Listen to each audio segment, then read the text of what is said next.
Dogman in the old root cellar. Dear Scary Stories NYC. When I was really young, we moved to the country in Tennessee, and my parents hired someone to unseal an old root cellar that had been cemented up before we moved there. Then we and some other people who lived around the area started seeing these strange dog-headed men. It took us a while to realize that the one had to do with the other. I mostly grew up and still live in that house. It's sort of by Wares Valley, Tennessee, which in turn is near Pigeon Forge. That's where Dollywood is. I hope to one day own this house and thereby be free to reveal the exact location to you and to open the house up to scientific inquiry. For now, however, I am living under my parents' roof and have limited rights. So, I'm gonna have to tell you the story anonymously. I want to start at the beginning and tell everything in order, but for me, whenever I think about any of this, I first think about a kid I'll call Dennis, and how emotionally upset he was when he saw the upright walking animal. Dennis was a nice kid, but he was a little Sesame Street, you know? He was a kind of a goody two-shoes Ned Flanders sort of a boy. He always had a kind word, and he always saw the nice side of everything. But I was one of the first people on the scene after Dennis screamed in the park that night. I saw that the faith had left his eyes, and nothing was left but fear and horror and disillusionment, you know. He told us that he saw a man with a dog head carrying a limp rabbit over his shoulder like it was a towel, and he had just taken a swim in the pool. Dennis then told us that he saw a hairy, naked monster walking like a man, with a rabbit on his shoulder, like a sweater in case it got colder later. He then said there had been a hairy man with lit-up firefly eyes and dog ears up on top of his head, and the rabbit just hung there, unmoving. It took us a while to realize that he was just saying the exact same thing over and over again, describing it in a different way each time. Dennis's family moved away really soon after that. I like to believe they were able to fix him, because I do believe the Dogman broke him. Even though I couldn't have been more than a 30-second jog away from Dennis when he screamed, I didn't see anything in the direction he was pointing. Some of us poked around for a while, looking to see if we could find any upright walking dogs for ourselves, but if it had really been there, it was long gone. So, now a lot of us were tipped off that there might be a werewolf-type creature around in the countryside, even though it didn't seep into the media. I think the way Dennis's family moved away quickly killed any possibility of the media having something to latch on to, even the podcast media. Dennis certainly never went public, so the talk about the Dogman stayed fairly local by modern standards. It's amazing thinking back on it how I never wondered if the creature had anything to do with the opening of that root cellar on our property. There had been plenty of warning that opening it up would lead to something evil happening. Evil to us humans, anyway. When the old guy from town drove out to look at the root cellar, at my father's request, he pointed out to my dad that whoever did this used quite a lot of an old kind of cement. They must have wanted the cellar to stay closed for some reason. And my father was like, yeah, well, now I want it open for some reason. And the old guy was like, give me an extra 100. And then he got back to work. But the whole time he was telling us kids, and anyone else who would listen, that this cellar had been sealed up for a really long time. And nothing gets sealed up for a really long time unless there's a good reason for it to be sealed up for a really long time. Old Mrs. S came by. She grew up out there. She represents the last of the old families that used to populate the countryside. She tutted and fussed and told my parents that she wasn't sure it was a good thing that we were opening up that root cellar. After all, Who uses stone and cement to seal up a root cellar? If people went through so much trouble to seal it up, maybe they did that for a reason, you know? Well, what could they be sealing up inside a hillside? There must be something horrible inside there, she reasoned. Like maybe poison gas. My parents listened more patiently than I could, and eventually, when she had listed every scary possibility of what might be inside the little room, Mrs. S scared herself enough that she finally left. The Carringtons came by. They moved in just a couple years before we did. They said their little root cellar was locked up when they moved in also. They had it unlocked, and they looked inside. It was all spiders and gross stuff in there, can you imagine? So they had it bulldozed, and now that's where the tennis courts are. When the door was finally opened, after all this build-up, I expected something really exciting to happen, like King Tut's vault or whatever. There was no poison gas. There were spiders, and there were shelves with jars on them. It was just what my mother was hoping for, and she set about cleaning it up for her own uses. That, it seemed, was that. Except that Dennis was only the first to see the new upright feral canine that prowled around when we slept at night. And no matter how tightly my mother closed the root cellar door each night, she would always find it opened again in the morning. There was this girl that lived behind us that we can call Stella. I was always kind of soft on Stella, but she was 2 years older than me and always had guys twice my size dating her. I managed to stay friendly with her anyway, not just because she was pretty, but also because she was kind to her 2 little dogs, and she just seemed like a nice person. I was taking a shortcut home from the library when I saw Stella that day. I saw the same look in her eyes that I'd seen in Dennis's eyes, and immediately I wondered if she had seen what he saw. Stella spoke very quietly to me, looking all around in a paranoid fashion, saying that there was a monster in the woods, and that it was a man-eater. She said man-eater a few times over, as though I wasn't understanding her clearly. Either there really was some kind of bipedal monster in the area, or there was a gas leak causing hallucinations, because now this was more than just poor Dennis flipping out. I was concerned for Stella, and I was also finding this exciting, so I got her out of the woods and into some place where I could buy her an ice cream soda and calm her down. I reminded her about what happened to Dennis, and I asked her outright if she saw the same thing. That seemed to wake her up a little and give her some perspective. She said that actually it did resemble what Dennis had described, but she hadn't made the connection until I brought it up. She had just sort of been assuming Dennis had cracked his lid, but now that I mentioned it, she did see a nightmarish figure that seemed to have a dog's head, even though the overall silhouette was that of a large human male. It didn't wear a rabbit like a sweater or whatever. It just walked through a field of mist and dust, staring forward and never turning to acknowledge her presence.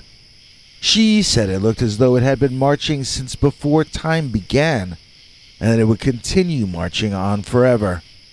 She told me that the instant she saw him, she heard a voice in her ear say, "Ancient Egypt."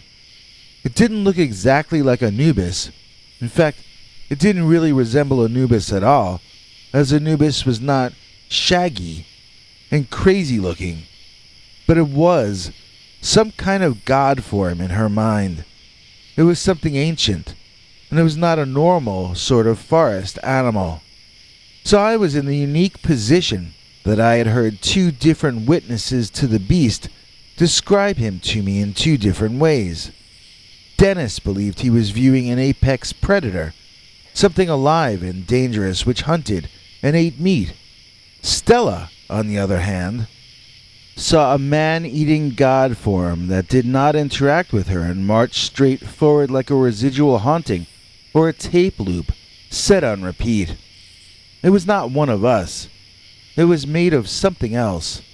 It was a vision almost more than an experience. I remember that night I included in my prayers the hope that I would get to hear more about this ongoing Dogman saga. You should be careful what you pray for. So, one night soon afterward, I was just falling asleep when I heard strange sounds coming from outside. I looked out of my window, but could see nothing out of the ordinary. Nevertheless, I couldn't fall asleep because I kept hearing these strange noises and they were disturbing me.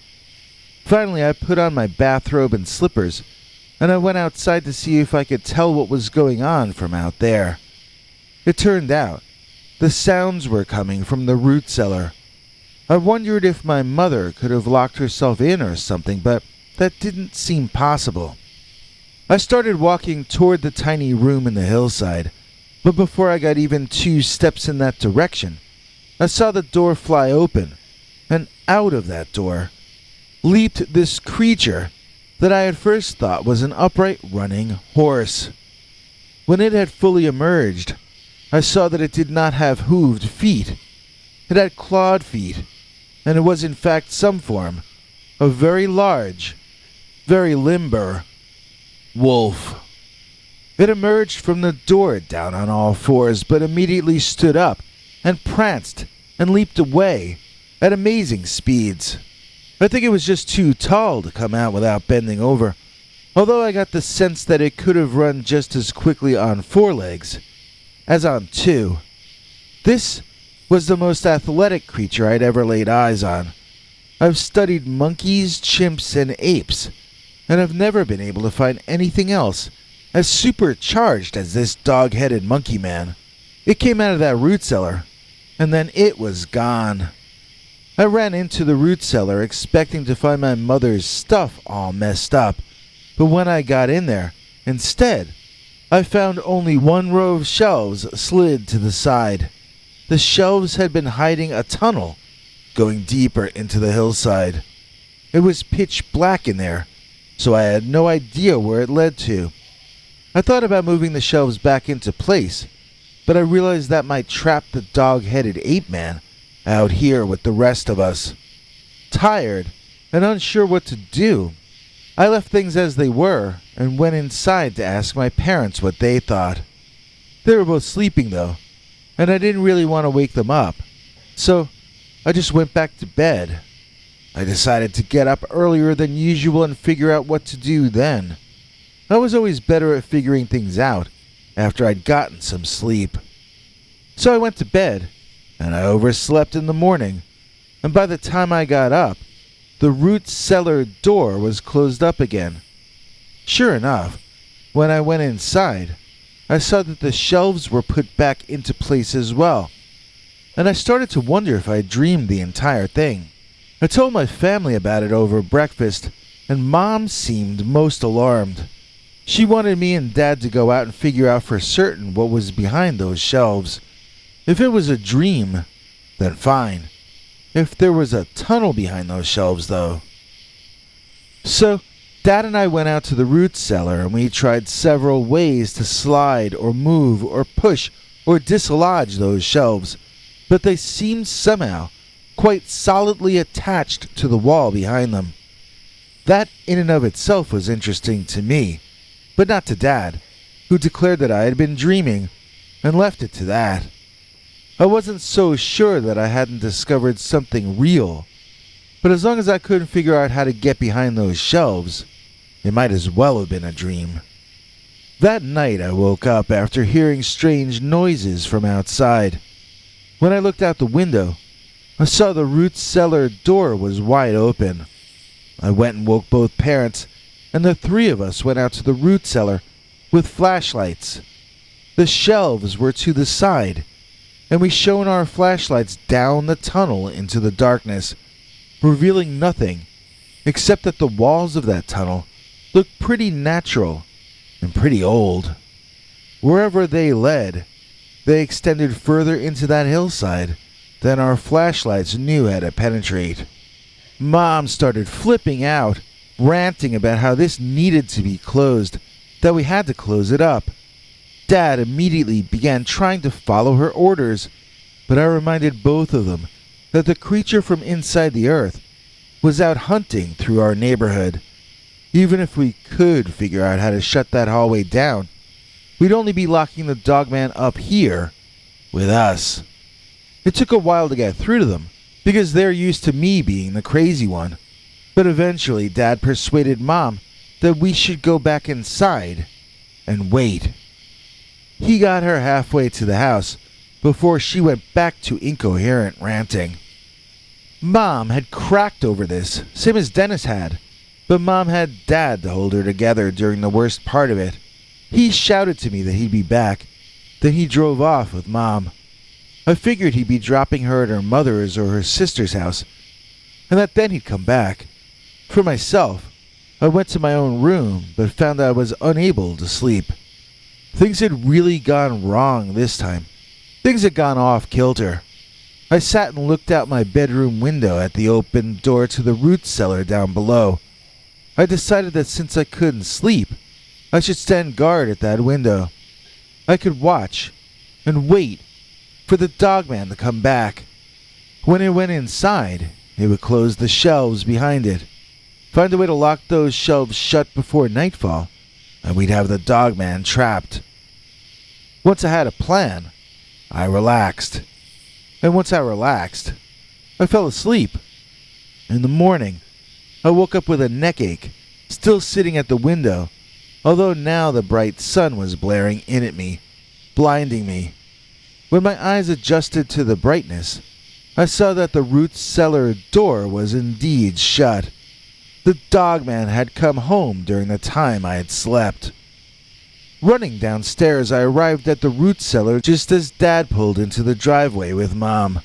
He had spent the night with his wife, calming her down. Now they both saw, as I saw, that the root cellar was all put back into place. Maybe we weren't smart enough to figure out how to move those shelves back and forth, but the Dogman sure was. I was full of ideas about how we could secure the shelving and make sure it only opened when we wanted it to, giving us the upper hand when dealing with the underground Dogman. I poured out idea after idea, unaware that my parents weren't listening to anything I said. Mom moved all her jars and whatnot out of the root cellar down to our actual cellar. A team of men arrived that day who dismantled the room and sealed it up using multiple thick metal sheets with concrete in between. It would take a hydrogen bomb to open up that hillside again.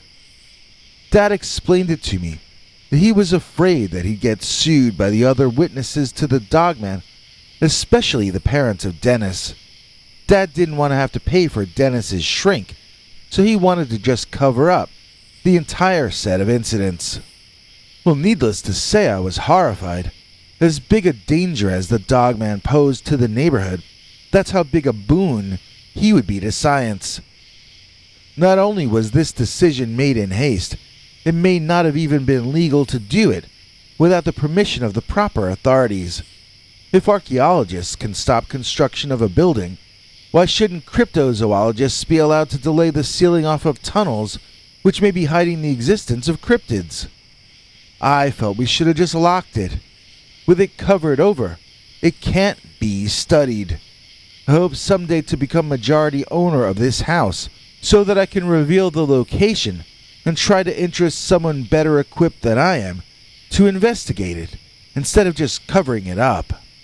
When I think of how much of our natural history may be hidden on private property for the sake of short-term convenience, it makes me feel a little crazy. After all, think of all the people who have to take abuse when they admit that they've had encounters with Dogman or Bigfoot. None of that would happen if these creatures were ever officially proven to exist. Think of how much damage has been done to how many lives because there is no official acceptance that such things can indeed exist. And even my own family keeps this vicious circle rolling along by denying any awareness of Dogman. In the old root cellar. Experiencing the post-holiday blahs? Need something to get your blood pumping again? Then check out the Dog Days of January, a new Dogman story each day for the rest of the month here on Scary Stories NYC. I ain't lying, he's a badass Brian. He's Brian Kulig, stronger than a Mulig. Please join me in thanking Brian Kulig for making this episode possible. In exchange, Brian gets to see our weekly Sunday night secret uncensored scary Dogman stories far too wild to ever run on this channel. In addition, Brian gains access to our over 21 hours of secret uncensored archive stories, as well as our secret preview episodes whenever possible. You can get all these perks too. Just join our PayPal subscribers club at peterbernard.com, or else click that join button under this or any of our videos to become a Scary Stories channel member. Now here's TV spokesmongrel Henry Lee Dogman to fill in any details I may have left out. Hank? Thanks for watching till the end. If you liked what you saw, please consider clicking like on the video or sharing it with your friends and family that you think might also be interested. If you would like to see more of our work, please consider subscribing and hitting that bell icon next to the subscribe button so that YouTube will alert you when we put out a new video. To become a channel member and gain access to our special perks, you can click that join link under each of our videos. Another option is to join our PayPal subscribers club at peterbernard.com. You can join for as little as 99 cents on YouTube or $1.50 at peterbernard.com, and that gains you access to our weekly secret uncensored episodes. If you'd like to see our 21 hours of archives of uncensored Dogman stories, then please join at the $3 level or above. To get to watch our shows in advance of the public, please join at our $10 level. That gets you all the perks. If you join our channel memberships, you need to check our community page here on YouTube in order to get the links to the secret videos and other perks. If you're in the PayPal subscribers club, Peter will email you all the news and links himself. Once joining the PayPal club, which is Peter's homemade club, please give him a chance to see that you've joined and to compose you a personal welcome email, as none of that is automated. But whichever you join, we'll name you an executive producer for the next available episode. Do you have a scary experience that you'd like to share with us? You can email us at scarystoriesnyc@gmail.com or call our Scary Stories voicemail hotline at 804-LA-SCARY. That's 804-537-2279. It's a Google voicemail box, so that means it keeps cutting off after every 3 minutes. If your story is longer than that, please keep calling back and we can piece it together on our end. Good night, and have a scary tomorrow.